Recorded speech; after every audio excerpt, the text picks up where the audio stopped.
Thank you very much, Ruth, for that introduction. You should always remember I'm always on the right. That's why I'm easy to find. It's great to be here, and it's an honour to follow Nigel in particular. I know all our Tory MP friends left. They don't know what they're voting for, and that's why I didn't leave, because I'd rather be here with you. So thank you for the invitation, David. Congratulations for organising this. When I was asked to speak about farming and farmers in Northern Ireland, I was wondering what I should call my speech. So you very kindly gave me the title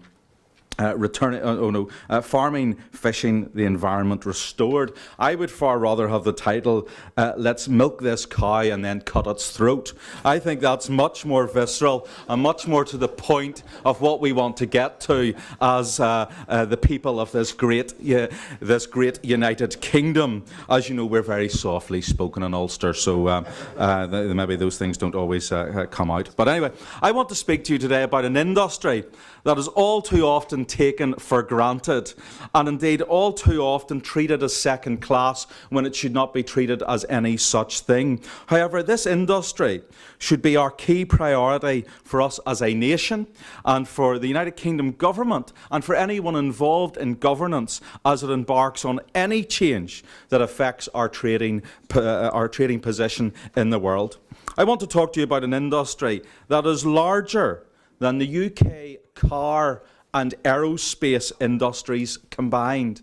I want to talk to you about an industry that contributes £85 billion per year to the United Kingdom economy. And I want to talk to you about an industry that supports 3.5 million jobs. In fact, it employs 1 in 8 of every employed people across these islands. Yes, the agri-food sector, farming as it's called, and the production of tasty, good, juicy, wholesome British food, that industry must be our priority. Too often we, and excuse the pun, we are fed a diet of grasping farmers living off an EU subsidy trough, and that too often farmers are kept in line with a false claim that without the European Union they would not even exist. We must bust that notion and bust it forever. For an exit of the European Union to be successful, however, I contend that we must present an argument and drive a debate that dispels that nonsense, that only this common agricultural policy can save our farming industry. British food producers produce 62% of all the food that we eat. And looking at some of you are having more than your fair share. Our export market, yes, is our near-shore European Union export market, but also well beyond the European community. That export market is growing year on year. Even in China, we've seen a growing market. The Mid East has been a successful growing market. And if we can resolve our difficulties with Russia, we can have a thriving export market there also. We need an exit strategy that spells out that post-membership position to farmers, that the EU farm policy will become a single farm payment plus system. In other words, you'll get more if you're a farmer, if you're out of the EU, than you're currently getting in the EU. And we've got to spell that out loud and clear and stop the scaremongering. After all, as Dr. Graham Gudgeon of the University of Cambridge Business School last week told a parliamentary investigative inquiry, and he said this, and I quote him directly: the United Kingdom will save £10 billion if it exits. That would be plenty of money around to replace any EU structural funds or any common agricultural policy. That is on the Hansard. That is evidence-based, and we should be marketing that and pushing that out to our farming community.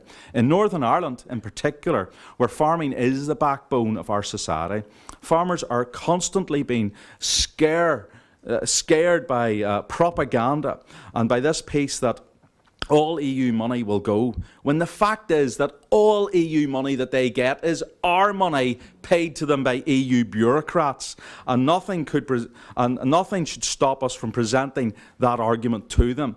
But we must make a case that convinces farmers before any referenda takes place that we will be able to change the agenda, and we will be able to get on the agenda a single farm payment plus system for British farmers outside of the Union.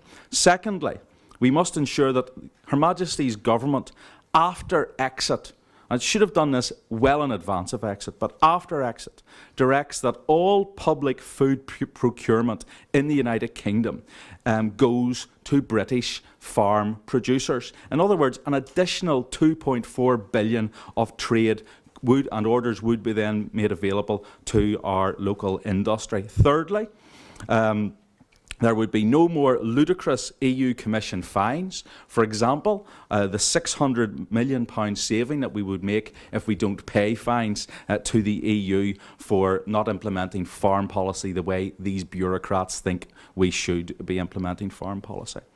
Outside of the European Union, Switzerland, Norway, Iceland each has a farm subsidy package that is far more generous to its primary producers, to real farmers' daughters, a far more generous package that is far more generous than anything the European Union has currently produced. Now, that is all without even touching our seas. I'm not a Baptist, but I will get into some water for you in a moment.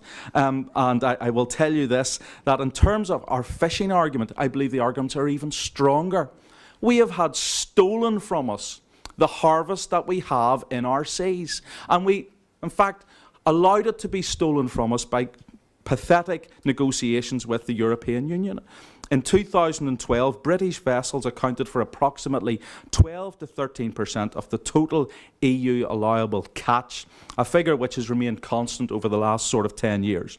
EU fishing industry is presently worth £6.4 billion sterling. Approximately 70% of this catch is taken in what were once British fishing grounds, now governed by the European Union and open up to vessels from other member states. I say, let's take those waters back. We have a saying in Ulster, what we have we hold, and while you can't hold water, you can certainly protect your shores, and I think that we should protect those shores. That would be an additional £5 billion into our economy. And if we chose to allow foreigners to fish our waters, we could sell them those rights. And I think that we therefore have a case that allows us to not only milk this cow and cut its throat, but allows us to point to that cow and say it's a dead corpse anyway. Thank you very much.